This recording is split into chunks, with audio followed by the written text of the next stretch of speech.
Salut everyone! In this video, we will be talking about this little beast here, the OBSBOT Tiny SE, an AI-powered webcam, which is just awesome.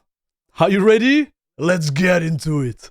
As always, let's start with a little bit of context. OBSBOT sent me this camera to review, and they sent it to me 2 months ago. I didn't want to just try it for 10 minutes, read the actual spec from their website and make a video out of it.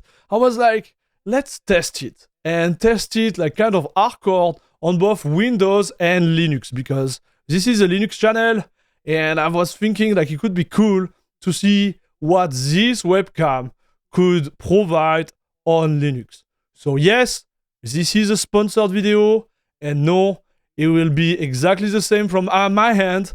I'm gonna say what I want to say, and I'm gonna present it as I want.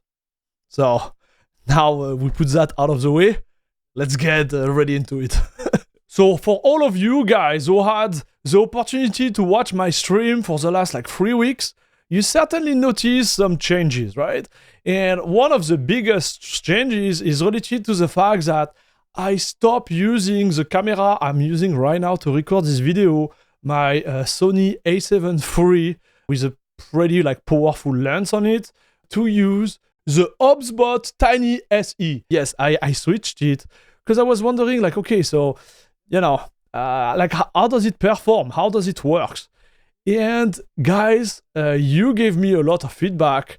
I learned a lot using this camera, and I think overall, he has been a banger. He has been a banger because it kind of added a value to the stream. This thing is pretty fun because it's, following you, zooming, doing a lot of things while you are streaming. And I think it's a great value when it comes to content. So the way I worded it in my stream is that I pretended that we had now a cameraman, okay? Because this little tiny camera kind of give life to the recording. It's not static anymore. Whatever you are doing on camera, you can zoom, you can move around in the room, and some of those, I would say boring aspects we had to go through sometime because I'm just standing here or I'm getting out of the actual scope of the camera itself, where all those moments, they are now captured because the AI in this camera is just following me around.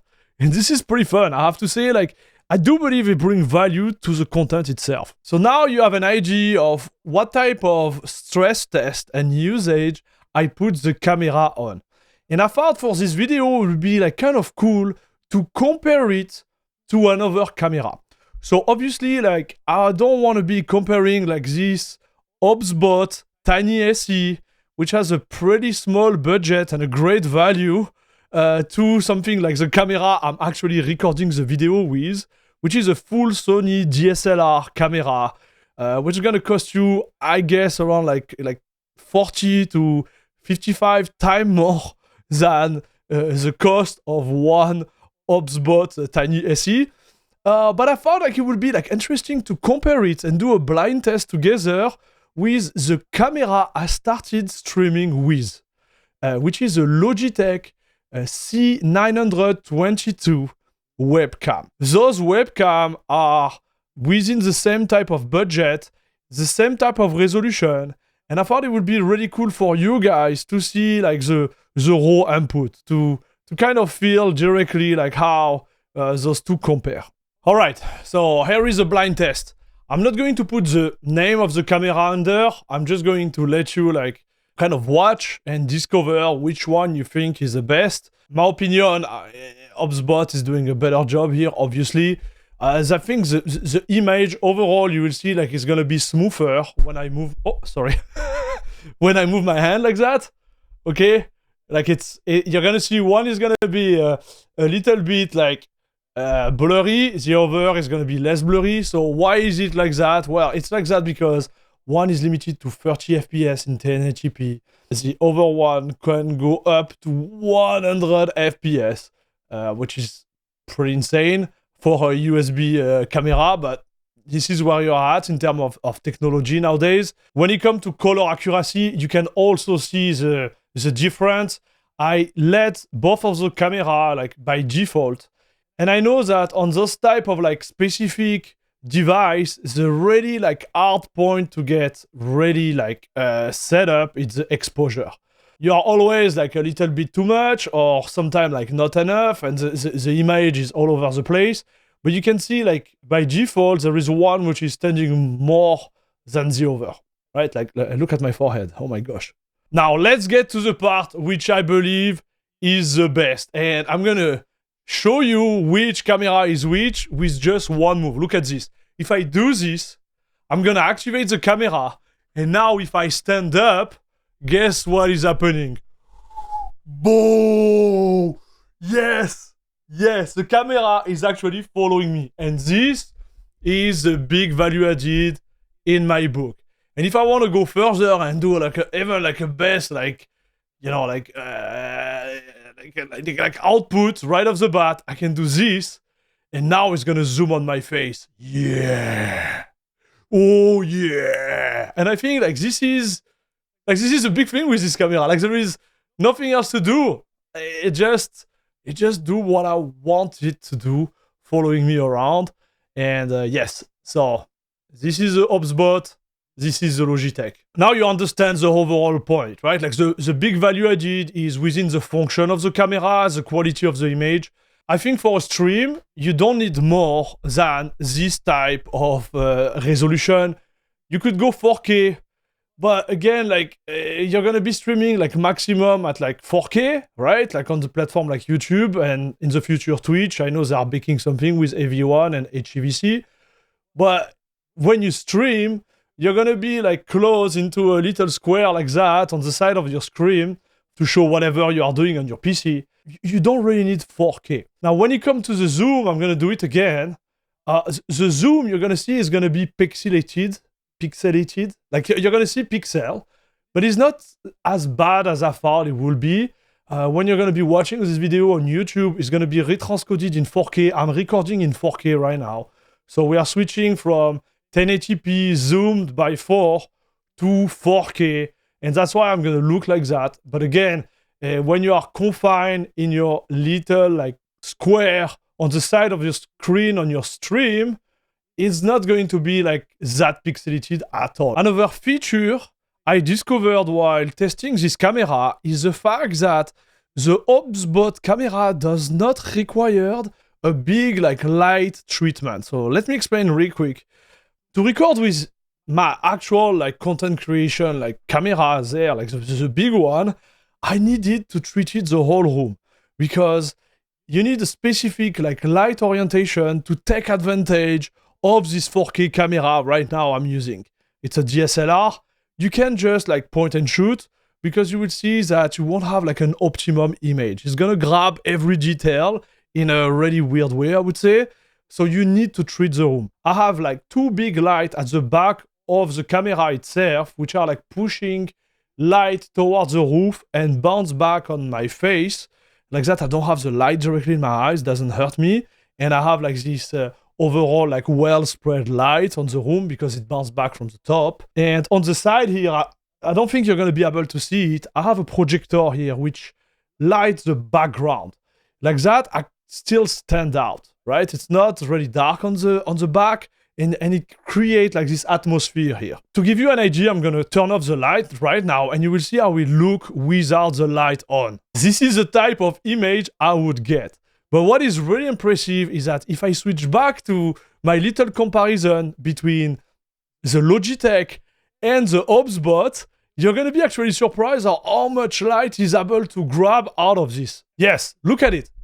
Don't you think it's impressive? So what it means for you guys, it means that if you are running your stream in the low light environment, which is, in my opinion, like the best, I'm gonna tell it to you because having those type of lights for a long time in your eyes, on top of the monitor light, can be really like hard on your eyes.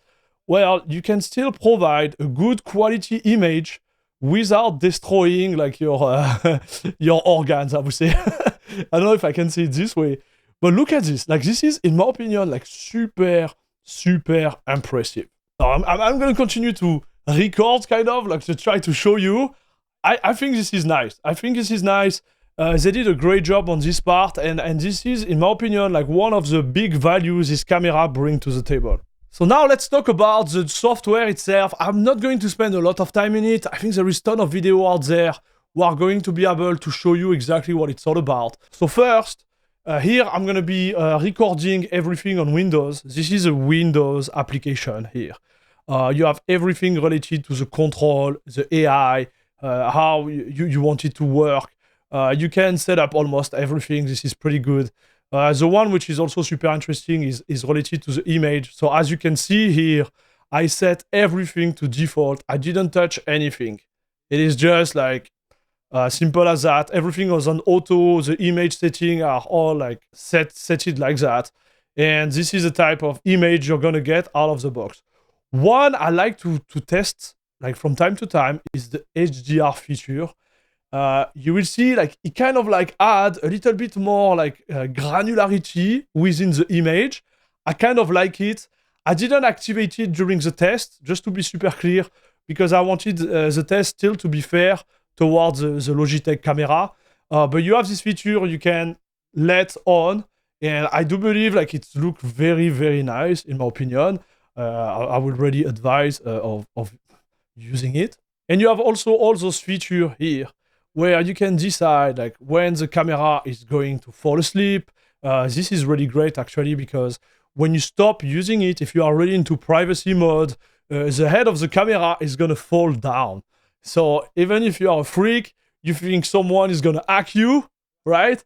Well, even if they hack you, the camera is gonna be head down. Nothing is gonna be going through. It's gonna record itself.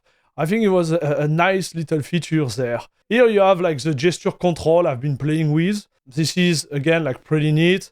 Just to give you an idea, I stop tracking. Boom. So it stopped. I can move. Camera is not moving anymore. I want to zoom. I do this.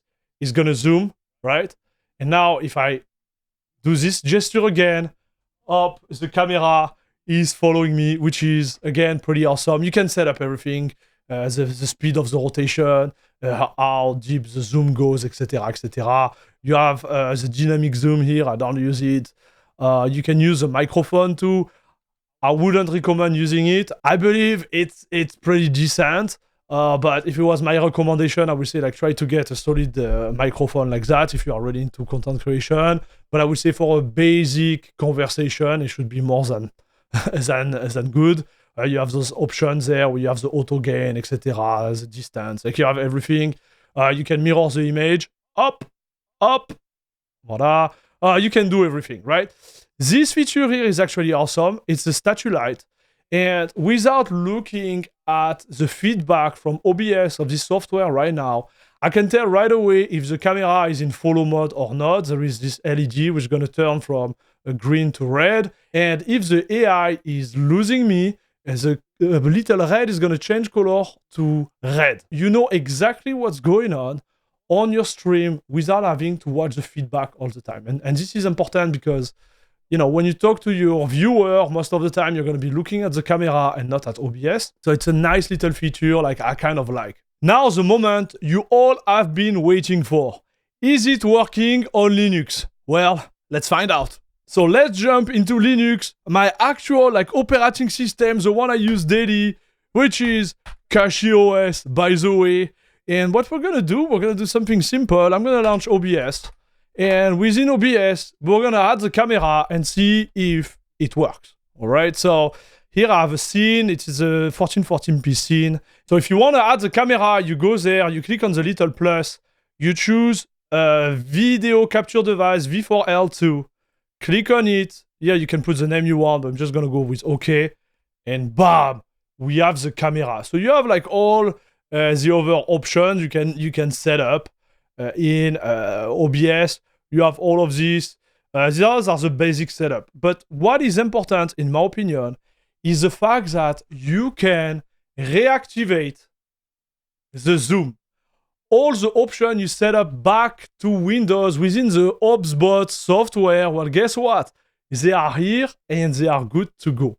So what I'm gonna do, I'm gonna just like set up everything back in terms of like lighting and whatever, and I'm gonna show you like how it looks, because I think like right now it's just a little bit dark. Yeah, here we go. So I just set up the right definition here. I put the frame rate to 100. So I could record on paper at 100, which is the maximum specific frame rate that this camera can record. Is pretty insane. So you won't have a downgrade moving from Windows to Linux when it comes to like pure performance.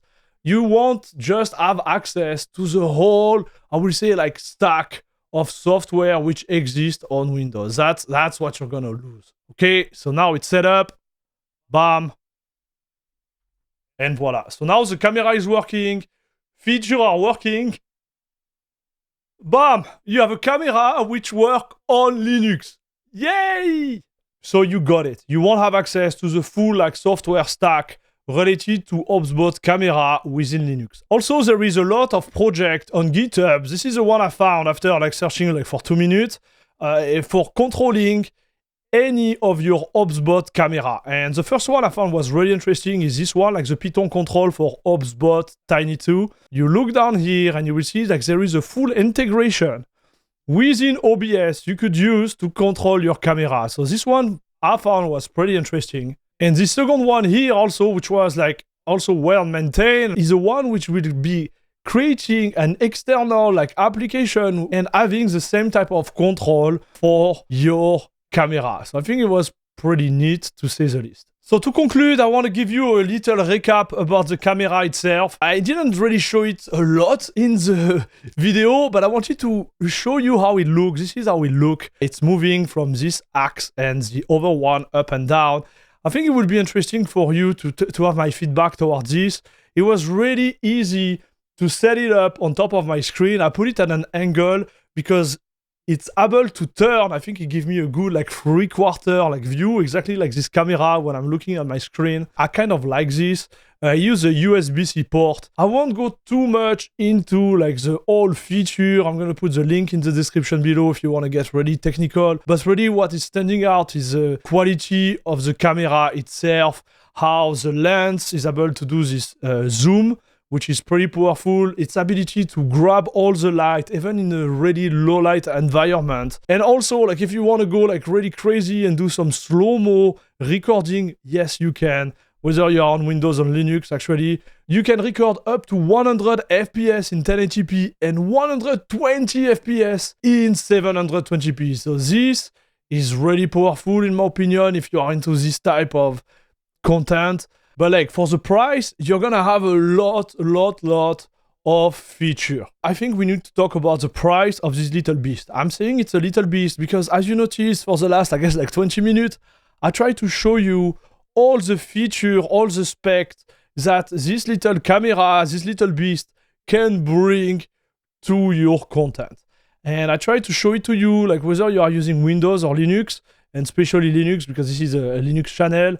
I have to say, like, if I had to buy a camera now, I will definitely go with this one.